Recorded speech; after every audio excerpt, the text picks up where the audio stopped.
Magandang araw pong muli sa inyong lahat. Ito po ang inyong lingkod, nagbabalik.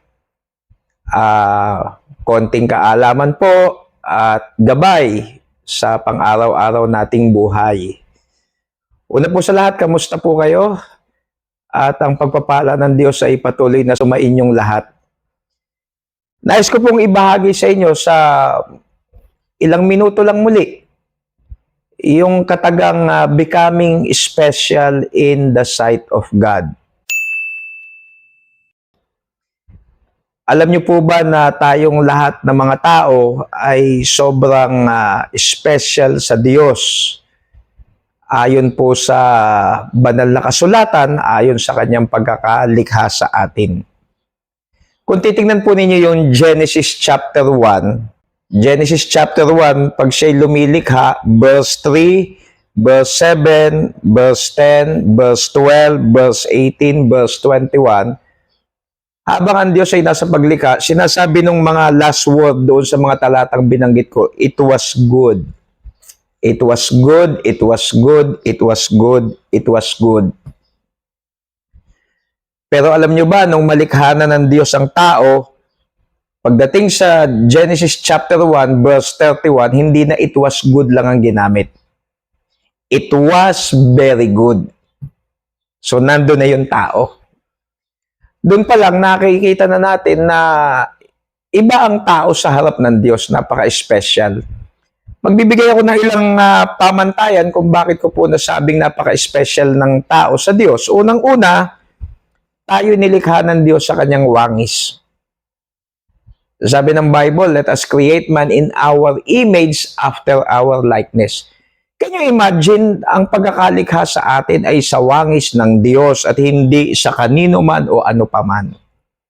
Kaya yung nagsasabi na tayo'y nilikha na galing sa unggoy, grabe naman, insulto naman sa Diyos yan. Ba't naman, ikaw ba gugustuhin mong ikaw ay galing sa unggoy? Kung gusto mo, bahala ka. Pero ako, galing ako sa wangis ng Diyos. At hindi lang yan, kaya tayo special, malinaw sa Bible na tayo pinakamataas na uri na nilikha. Tayo ang highest form of creation. Hindi lang yan, malinaw din sa Book of Genesis, iniatang sa tao ang pamamahala sa mundong ito.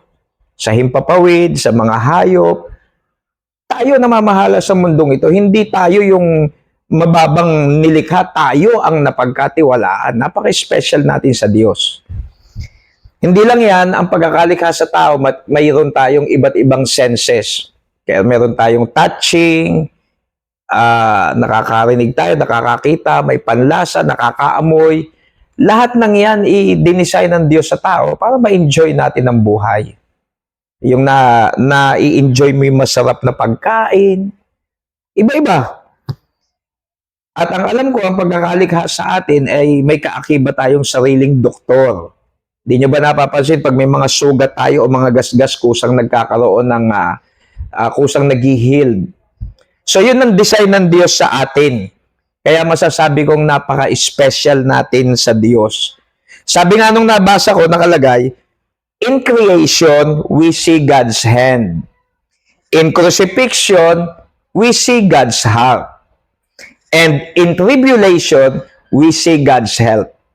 So kung napaka-special natin sa Diyos, mga minamahal mga kapatid, gawin naman nating special din ang Diyos sa ating mga buhay, sa ating pananampalataya. Gawin nating special ang Diyos sa ating pamilya, sa pang-araw-araw nating buhay.